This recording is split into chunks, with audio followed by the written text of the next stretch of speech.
MySteps 第一間100%由港人投資嘅內地健身室已經11月底喺深圳寶安區開幕，聽聽老闆有乜嘢同大家講。喺呢個業界度蓬勃發展嘅，係啦。咁我覺得 MySteps 呢度咧，唔係一個淨係健身嘅地方啦，係啊，係一個可以建立友誼同埋培養生活健康嘅地方嚟嘅，係啦。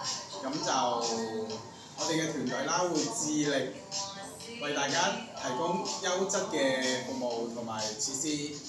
咁最後再次多謝各位嚟臨支持我哋。新開幕嘅健身室位於深圳寶安區，佔地約3000平方尺，位處高收入住客群。